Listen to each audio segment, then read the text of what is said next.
Bismillahirrahmanirrahim. Assalamualaikum warahmatullahi wabarakatuh. Perkenalkan, saya Husnu Inayati.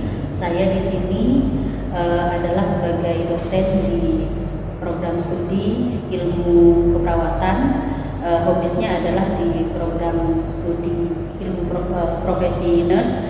Di sini di Fakultas Ilmu Kesehatan Universitas Wiraraja.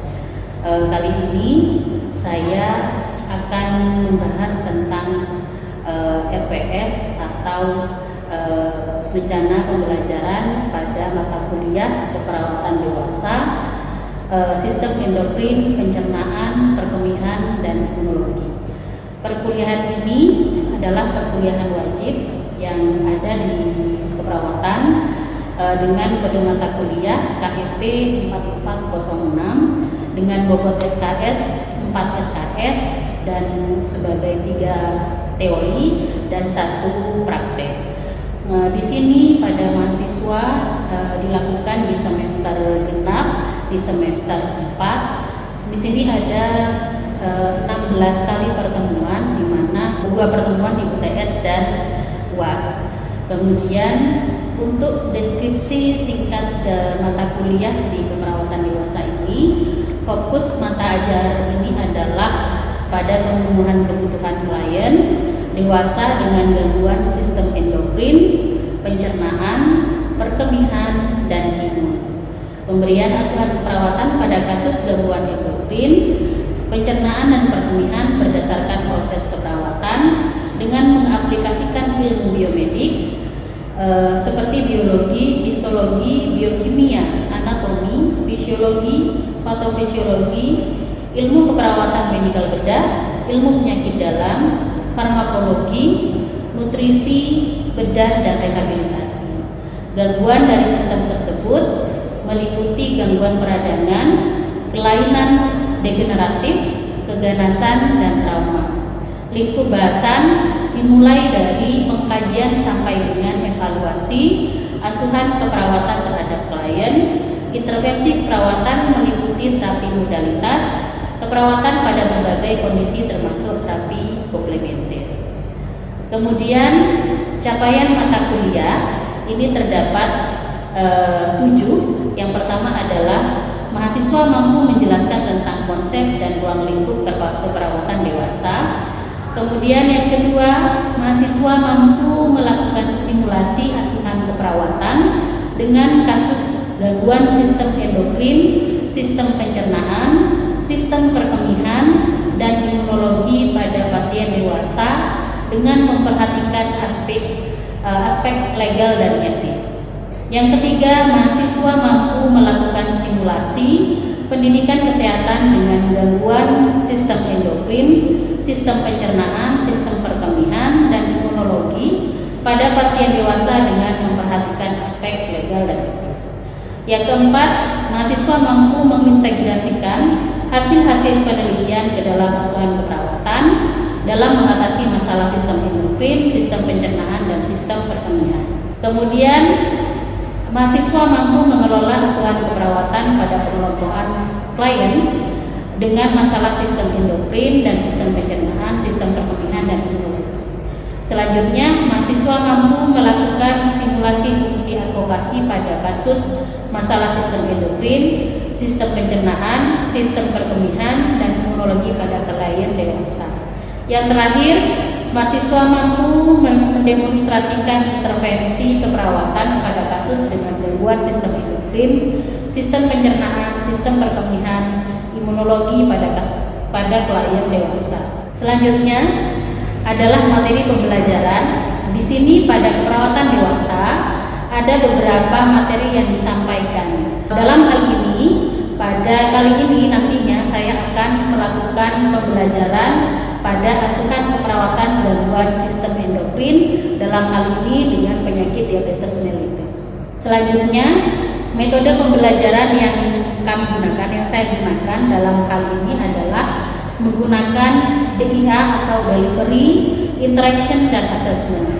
Delivery di sini saya menyediakan menampilkan metode adalah dengan slideshow atau PowerPoint, di mana isi dari pembahasan pada saat itu.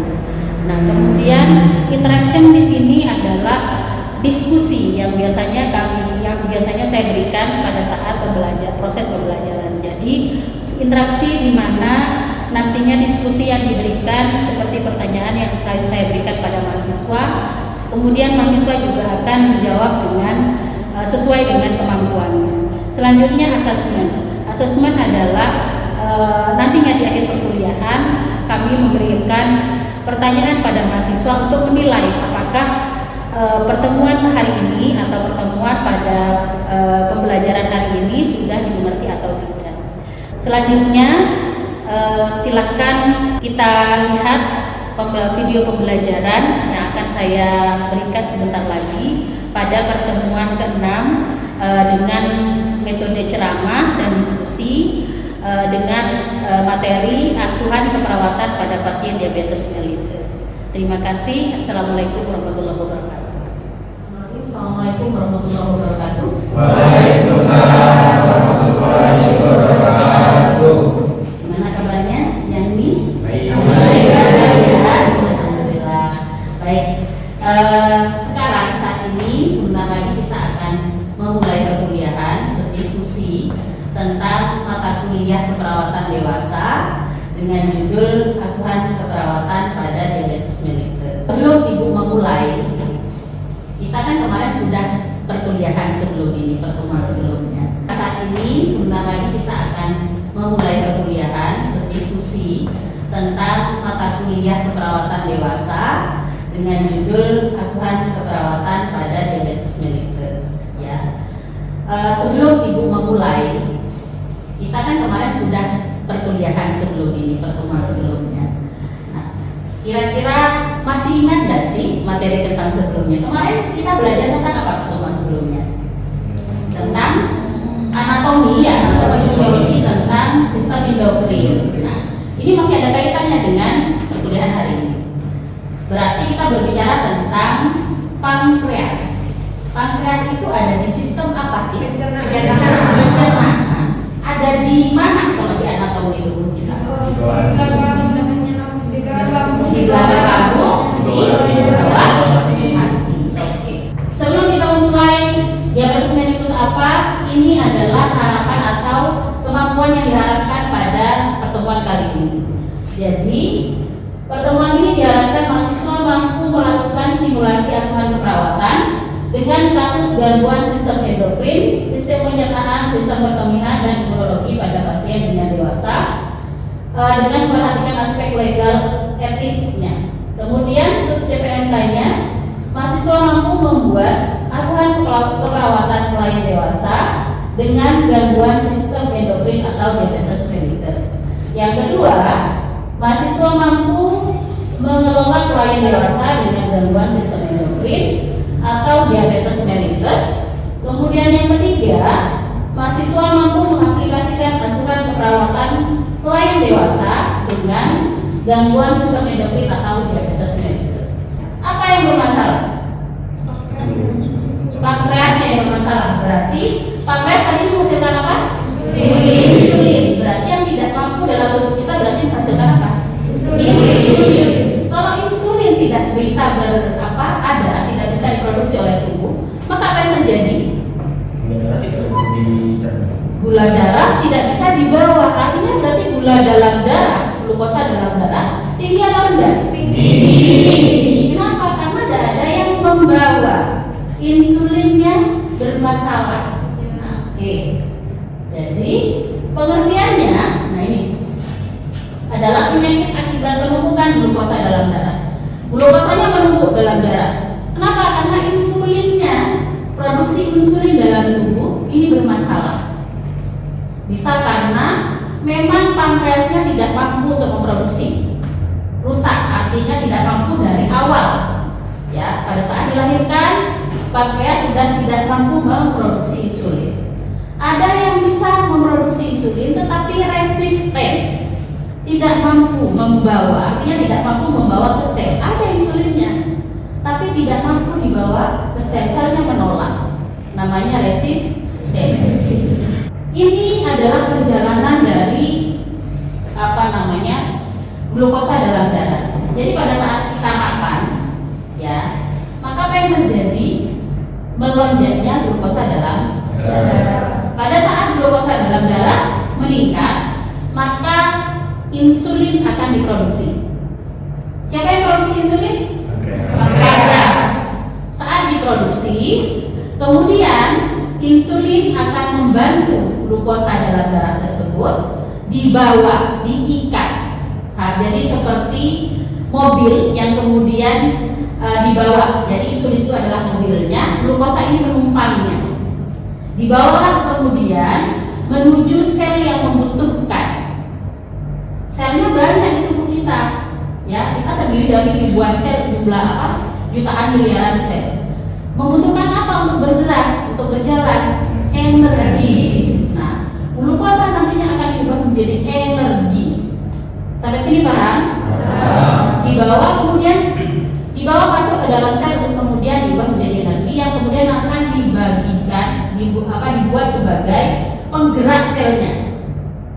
Nah, kemudian selain digunakan sebagai masuk ke dalam sel, ada juga yang kemudian disimpan di dalam hepar, ya. Kenapa? Untuk cadangan makanan. Ditaruhlah di sana. Bentuknya adalah glikogen. Kemudian disimpan di sana supaya apa? Supaya nanti kalau seumpamanya tidak ada glukosa dalam darah, kelaparan, kita masih punya cadangannya. Intinya begitu. Ya. Sehingga kemudian inilah yang terjadi. Apa yang terjadi pada diabetes mellitus? Nah, pada diabetes mellitus di sini yang terjadi adalah pada produksi insulinnya. Jadi pada saat makan menumpuklah itu namanya glukosa dalam darah, tapi produksi insulinnya sedikit. Penggunanya banyak, mobilnya cuma ada 2 misalnya. Bagaimana mengangkut glukosa yang dalam darah tersebut? Kira-kira terjadi penumpukan tidak? Ya, karena terjadi penumpukan, maka tidak bisa diangkut. Padahal yang membutuhkan insulin siapa? Yang membutuhkan glukosa siapa? Sel. Berarti selnya kebutuhan nutrisinya, kebutuhan energinya dicukupi tidak? Tidak. Apa yang terjadi kalau begitu? Energinya berkurang dalam sel. Lemah, letih, lesu. Makanya kenapa pada pasien dengan diabetes rasanya lapar terus, ya? Padahal sudah makan, tapi kok masih lapar? Karena ada sistem di situ. Tubuh kita ada alarmnya. Kalau lapar itu biasanya ada alarm, otak akan memerintahkan untuk makan. Nah, di sini glukosa dalam darah ini menumpuk, tapi tidak masuk ke dalam sel, sehingga selnya lapar. Karena lapar, dia memberi sinyal pada otak, ayo makan, gitu. Tapi semakin banyak makan, justru semakin menumpuk glukosanya. Ya, sampai sini paham? Oke. Klasifikasi diabetes tipe 1, tipe 2, dan gestasional. Apa bedanya?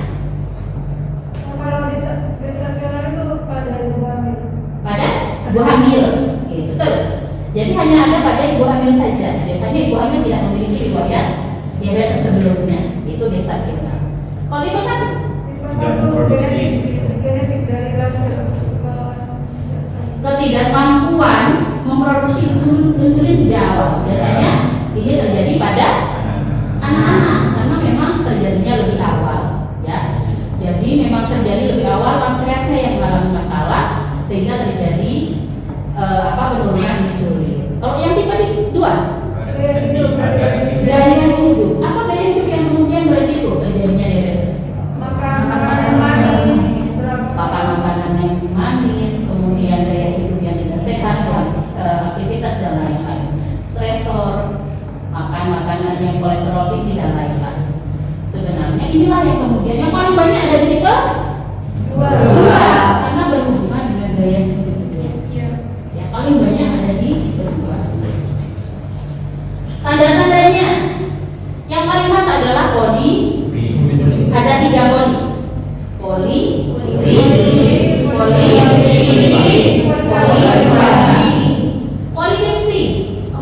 Poliuri apa? Banyak buat air kecil. Kenapa kok bisa sih?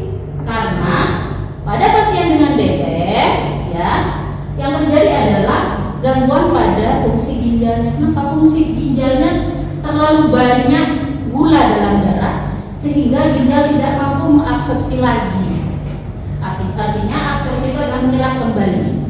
Harusnya tidak banyak glukosa dalam urin, tapi ini terlalu banyak karena kita terlalu banyak di dalam peredaran darah. Sehingga apa? Tidak mampu lagi untuk diabsorpsi. Saat tidak mampu maka dikeluarkan melalui urin. Makanya pasien dengan diabetes mellitus itu kadang urinnya manis katanya ya, dikerubungi apa itu semut ya. Nah itu alasannya kenapa? Karena memang glukosa dalam darah dikeluarkan melalui produk urin tadi.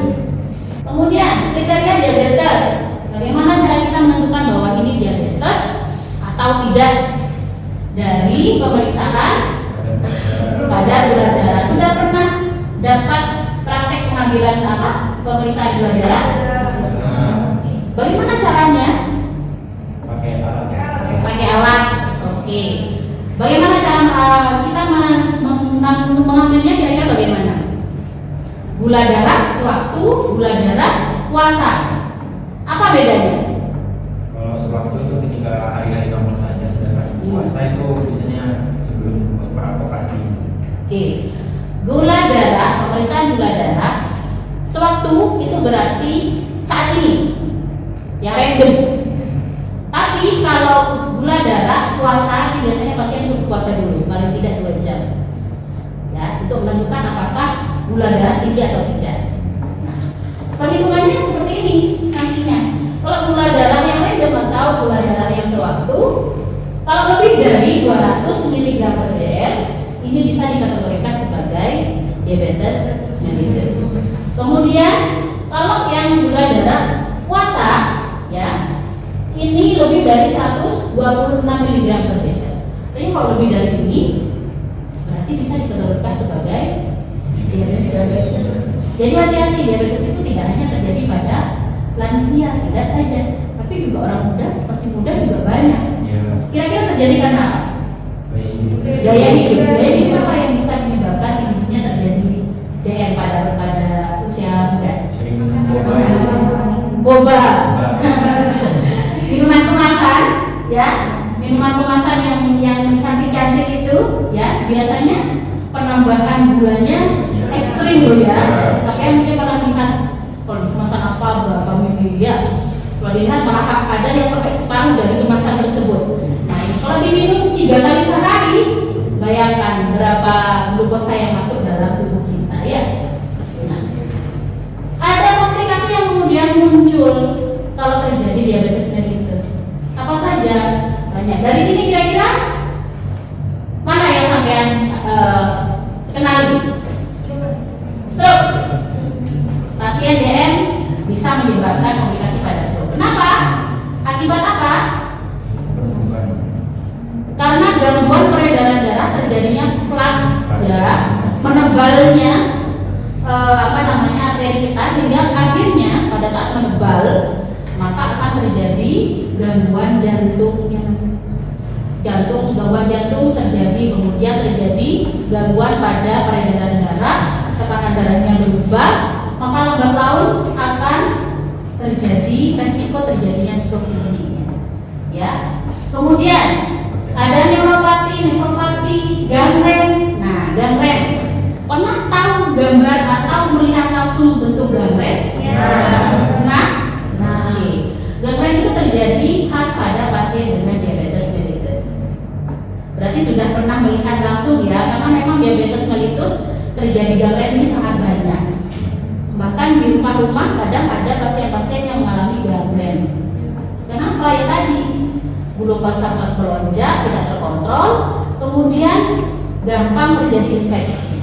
Kebanyakan pasien dengan diabetes yang mengalami neuropati, persarafan pada kaki, ya, ini berkurang sehingga dia nggak merasa pada saat bertemu menyentuh benda keras, benda tajam, tahu-tahu luka.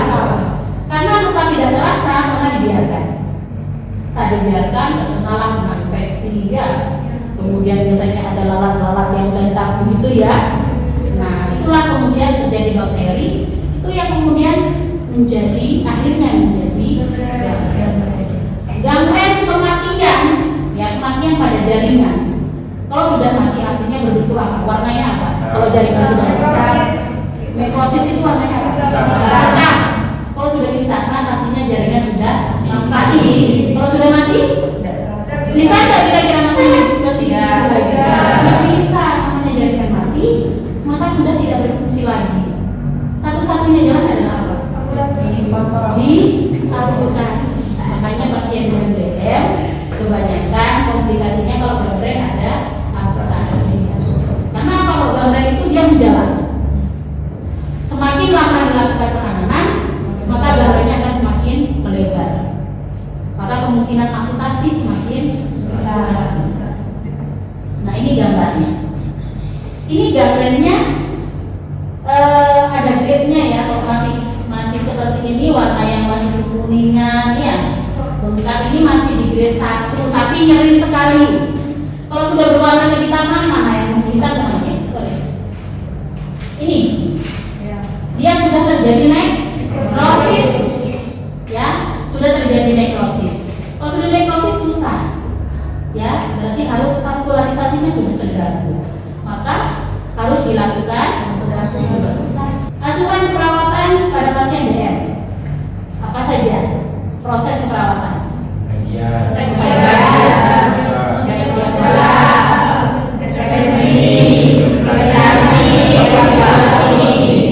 pengkajian. Kira-kira apa saja yang dikaji sih pada pasien dengan DM? Nah, kita lihat di sini.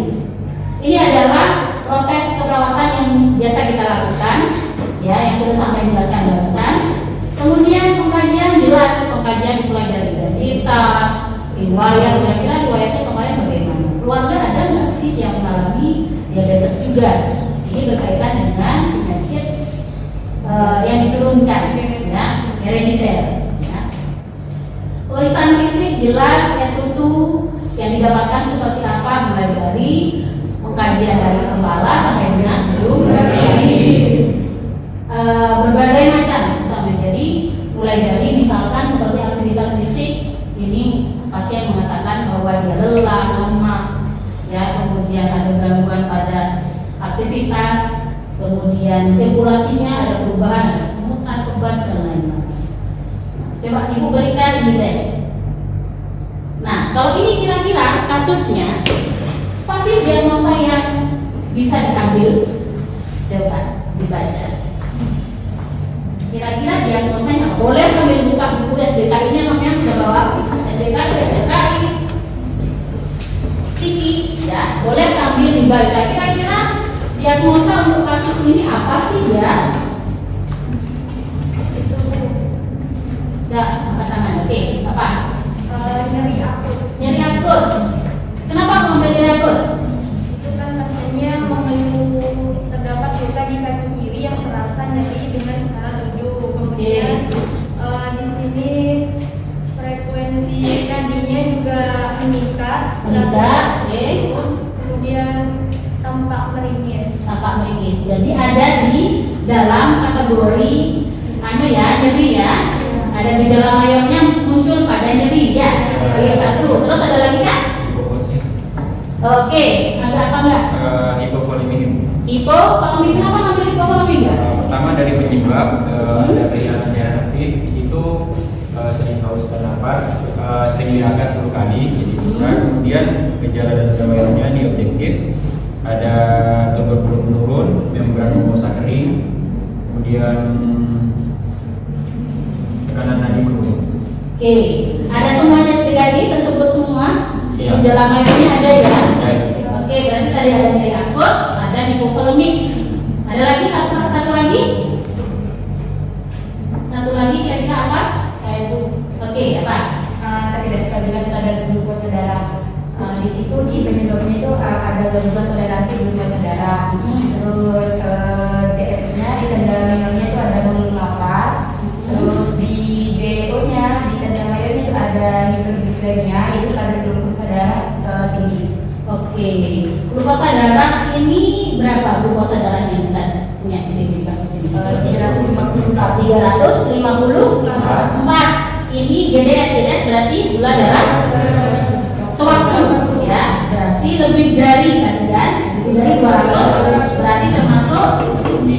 tinggi. Namanya kalau tinggi kadar glukosa dalam darah namanya apa? Hiperglikemia. Nah, jadi ini untuk diagnosa yang muncul paling banyak yang muncul pada pasien dengan diabetes mellitus. Banyak, hampir sama kan dengan yang sama yang tadi. Jadi akut ada, hipovolemik ada, kemudian apa lagi? Ketidakstabilan kadar glukosa dalam darah ada, defisit nutrisi juga ada. Nah, apa yang harus dilakukan untuk intervensinya? Ada manajemen, ya. Jadi misalkan seperti nyeri, ketidakstabilan kadar glukosa darah, manajemen hiperglikemia yang bisa dilakukan. Bagaimana mengontrol gula darah. Kemudian kalau nyeri, manajemen nyeri, kira-kira manajemen nyeri yang bisa dilakukan apa? Relaksasi, nafas dalam, masuk dari terapi non farmakologi. Kemudian kalau hipovolemia, contohnya manajemen manajemen hipovolemia.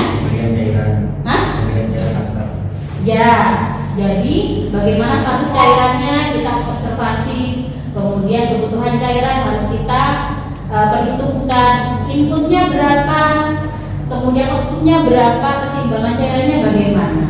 Kemudian ada gangguan integritas kulit, kira-kira yang dilakukan adalah perawatan kulit. Maksudnya apa? Kira-kira tindakan yang bisa dilakukan, implementasi yang bisa dilakukan untuk perawatan kulit pada pasien gangren, misalkan Perawatan luka. Sudah dapat praktek tentang perawatan luka? Sudah. Baik. Perawatan luka, bagaimana cara merawat luka yang baik? Perawatan luka itu termasuk dari tindakan yang bersih atau steril? Bersih atau steril? Bersih? Steril. Ya. Kenapa steril? Tidak terjadi. Kan lukanya sudah kotor, gitu ya. Jadi setelah dibersihkan, ya tetap harus dijaga sterilnya, harus steril. Kenapa? Kalau nggak steril ya sama aja kita merawat luka, tetap akan terjadi infeksi. Itu ya. Oke. Saya rasa itu untuk materi hari ini tentang aspek perawatan pada pasien diabetes mellitus. Kira-kira ada yang mau bertanya sehubungan dengan materi hari ini? Ada? Oke, mau tanya apa? Kenapa itu kalau orang pada diabetes itu sering mengalami komplikasi yang tadi? Kenapa sih pada pasien dengan diabetes mellitus sering mengalami komplikasi? Kira-kira apa? Ada yang bisa bantu menjawab mungkin? Kira-kira kenapa sih pasien diabetes mellitus bisa mengalami komplikasi? Karena kurangnya nutrisi yang masuk dari Karena kurangnya nutrisi. Terus merupakan kerusakan pada peredaran itu. Karena peredaran darah. Karena tingginya glukosa dalam darah. Kalau terjadi terus-menerus, maka apa yang terjadi? Maka kestabilan tubuh, keseimbangan tubuh ini akan terganggu. Semuanya, mulai dari peredaran darah, peredaran darah nanti berhubungan dengan apa? Dengan jantung, ya. Nanti juga akan berhubungan dengan persarafan, karena energi kita untuk sel kan sedikit. Sedangkan tubuh kita kan semuanya terdiri dari sel-sel. Sehingga kalau selnya berkurang nutrisinya, energinya tidak ada, ya maka mau bekerja bagaimana? Lama-lama jadi kolaps. Makanya ada beberapa komplikasi yang muncul pada pasien dengan diabetes mellitus. Paham sampai sini? Nanti untuk pertemuan berikutnya kita akan membahas kasus. Nanti Ibu akan berikan kasus sebelum ini, nanti ditutup nanti akan saya berikan pada kelompok, pada kelas itu, kemudian nanti silakan menganalisis kasus ini. Kira-kira nanti asuhan perawatannya bagaimana? Nanti kita diskusikan di pertemuan berikutnya. Itu ya. Semoga bermanfaat. Amin. Ya. Nanti pertanyaan berikutnya nanti kita tanyakan di pertemuan selanjutnya. Jadi materi hari ini kita akan review kembali di pertemuan selanjutnya. Oke? Terima kasih atas perhatiannya. Ibu akhiri bila bisa dilihat. Wassalamualaikum warahmatullahi wabarakatuh.